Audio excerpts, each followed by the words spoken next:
এইটা দেখନ୍ତୁ ପ୍ରଥମ କଥା ହେଉଛି ଯେ ଭକ୍ତ ବାବୁ ଜଣେ ଅତ୍ୟନ୍ତ ଅଭିଜ୍ଞ ଲୋକ।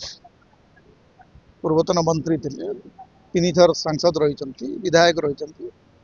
ଯେଉଁମାନଙ୍କୁ ନିଲମ୍ବିତ କରାହେଇଛି ସମସ୍ତଙ୍କର ନିଲମ୍ବନ ଉଠେଇ ଦିଆଗଲା। ଏମିତି ଗୋଟେ ବିଜ୍ଞପ୍ତି ବାହାର କରାଯାଏ। ଆପଣ କୋଉମାନଙ୍କୁ ମାନେ ନିଲମ୍ବିତ କରାହେଇଛି ତାର ଗୋଟେ ତାଲିକା ତ ଆପଣ ଦେବେ ନା ଯେ ହଁ ଏଇମାନଙ୍କୁ ଆମେ ନିଲମ୍ବିତ କରିଥିଲୁ, ଏମାନଙ୍କ ଉପରୁ ନିଲମ୍ବନ ଉଠିଲା। ଏମିତି ଗୋଟେ ସର୍ବକ୍ଷମା ଯୋଜନା, ଏଇଟା କ'ଣ ଗୋଟେ ମାନେ ପାନ ଦୋକାନରେ ଯେମିତି ଗୋଟେ କହିଯାଏ ଯେ ଆଜିଠୁ ସବୁ ଯାକ ଏଠି ମାଗଣା, ଏମିତି ହୁଏ ନାହିଁ। ଏଇଟା ଟିକେ ଏଇଟା ଯଦି କଂଗ୍ରେସ କର୍ମୀଙ୍କ ମନରେ ଉତ୍ସାହ ପାଇଁ ଯେଉଁମାନଙ୍କୁ ନିଲମ୍ବିତ କରାଯାଇଛି ସେମାନଙ୍କୁ ଫେରେଇ ଆଣିବା ଦରକାର।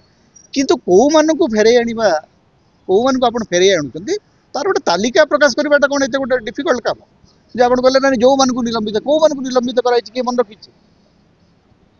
ଧରନ୍ତୁ କେହି ବି କହିବ ଆଜ୍ଞା ଆପଣ ତ କହିଲେ ଯେଉଁମାନଙ୍କୁ, ଆଜ୍ଞା ମୋତେ ବି ଆପଣ ନିଲମ୍ବନ କଲେ ମୁଁ ପଳେଇବି, ମୁଁ ଆସିଲି ବର୍ତ୍ତମାନ କଂଗ୍ରେସକୁ। ଏମିତି ହୁଏ ଗୋଟେ ଯେଉଁମାନେ ଦଳ ଛାଡ଼ିକି ଯାଇଛନ୍ତି ସେମାନେ ଆପ୍ଲାଏ କରିବେ ନା। ଆଉ କ'ଣ ଆପଣ ଗୋଟେ କହିବେ ଯେ ଯାଇଛ ଆସ ଆମ ଦ୍ୱାର ଖୋଲା ଅଛି? ଗୋଟେ ପିଲାଳିଆ ଟିକେ ଲାଗୁଛି। ଭଲ ସୁର ରାଉତରାୟଙ୍କୁ ସସ୍ପେଣ୍ଡ କରୁଥିଲେ କାହିଁକି? ସୁର ରାଉତରାୟ ସେ ଯାହା କୁହନ୍ତୁ, ସୁର ରାଉତରାୟଙ୍କର ଭଳିଆ ଗୋଟେ କମିଟେଡ୍ କଂଗ୍ରେସ କର୍ମୀ ଆପଣ ପାଇବେ? କଂଗ୍ରେସ ଦଳ 7 ଜନ୍ମ ତପସ୍ୟା କଲେ ବି ସୁର ରାଉତରାୟଙ୍କ ଭଳିଆ ଗୋଟେ ଲୋକ ପାଇବେ ଯିଏ ଜୀବନ ତମାମ କଂଗ୍ରେସରେ ରହିଛନ୍ତି? ସିଏ ଆପଣ ବିଜେଡିରେ ତାଙ୍କ ପୁଅ ଲଢ଼ିଲା ତ ଲଢ଼ିଲା, ପୁଅ ଉପରେ ତାଙ୍କ ନିୟନ୍ତ୍ରଣ ଅଛି। ପୁଅ ହେଉଛି ଗୋଟେ ସ୍ୱାଧୀନ ପିଲା, ସିଏ ବିଜେଡିକୁ ଗଲା, ଆଉ ଗୋଟେ ପୁଅ ତାଙ୍କର କଂଗ୍ରେସରେ ଅଛି, ତାଙ୍କର ଜୋଇଁ କଂଗ୍ରେସରେ ଅଛନ୍ତି। ସେଥିପାଇଁ ସୁରବାବୁଙ୍କୁ, ଏବଂ ସୁରବାବୁ ପ୍ରଚାର କରୁଥିଲେ ବହୁତ କଂଗ୍ରେସ ନେତା। ଆମେ ଦେଖିଲୁ ଯେ ସେତେବେଳେ ପିସିସି ପ୍ରେସିଡେଣ୍ଟ ନିଜେ କେତେ ଭୁଲ ପଦକ୍ଷେପ ନେଲେ, ନିଜେ ନିର୍ବାଚନ ଲଢ଼ିକି 4ର୍ଥ ସ୍ଥାନରେ ଯାଇକି ରହୁଛନ୍ତି। କଂଗ୍ରେସ ବର୍ତ୍ତମାନ ସଂକଳ୍ପ ପଦଯାତ୍ରା ଅଠରୁ ଆରମ୍ଭ କରିବ। କଂଗ୍ରେସ ପାଇଁ କ'ଣ ଲାଗୁଛି କଂଗ୍ରେସ ପୁଣି ରିୟୁନାଇଟେଡ ହେଇ? ଦେଖନ୍ତୁ, କଂଗ୍ରେସ ଯଦି ଆଗାମୀ 5 ବର୍ଷ କାମ କରିବ ତାହେଲେ କଂଗ୍ରେସର ଅଭ୍ୟୁଦୟ ନିଶ୍ଚୟ ଘଟିବ। କିନ୍ତୁ ତାଙ୍କର ଜଣେ ନେତୃତ୍ୱ ଉପରେ 5 ବର୍ଷ ଆସ୍ଥା ପୋଷଣ କରିବାର ଧୈର୍ଯ୍ୟ କଂଗ୍ରେସ କର୍ମୀମାନଙ୍କର ରହିବା ଦରକାର।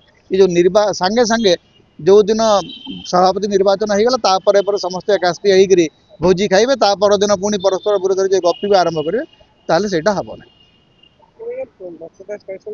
ସରକାର ଗଢ଼ିବା ପାଇଁ ଲୋକଙ୍କୁ ଭୋଟ ମଧ୍ୟ ନେବେ ଏବଂ ପଇସା ମଧ୍ୟ ନେବେ, ଠିକ୍ ଅଛି, ନିର୍ବାଚନ ଲଢ଼ିବା ପାଇଁ ଯାହା ଯାହା କରିବା କଥା ଭକ୍ତବାବୁ କରିପାରିବେ। ଭକ୍ତବାବୁଙ୍କର ସାଂଗଠନିକ ଦକ୍ଷତା ଅଛି, ତାଙ୍କର ପ୍ରତିଭା ଅଛି, ତାଙ୍କର ଅନୁଭବ ଅଛି, ସିଏ ଯୋଗ୍ୟ ସଭାପତି ହେଇପାରିବେ। ସେ କେମିତି ରିସୋର୍ସେସ୍ ମୋବିଲାଇଜେସନ୍ କରିବେ, କେମିତି କର୍ମୀମାନଙ୍କର ମନୋବଳ ବଢ଼ାଇବେ, ସେ କାମ ଆମେ ଭବିଷ୍ୟତରେ ଦେଖିବା। କାରଣ ସେଠୁ ଆସିନାହାନ୍ତି, କାମ ଆରମ୍ଭ କଲା ପରେ ଦେଖିବା ଯେ କେମିତି ସେ ଦଳକୁ ସଜାଡ଼ୁଛନ୍ତି। କିନ୍ତୁ କଂଗ୍ରେସ ପାଇଁ ଓଡ଼ିଶାରେ ଅସୀମ ସମ୍ଭାବନା ଅଛି। ସେ ସମ୍ଭାବନାକୁ କାର୍ଯ୍ୟକାରୀ କରାଇବା ପାଇଁ କ'ଣ କ'ଣ ପଦକ୍ଷେପ କଂଗ୍ରେସ ନେତୃତ୍ୱ ଆଗାମୀ ଦିନରେ ନେବ ତାରି ଉପରେ ନଜର ରହିବ ସମସ୍ତଙ୍କର।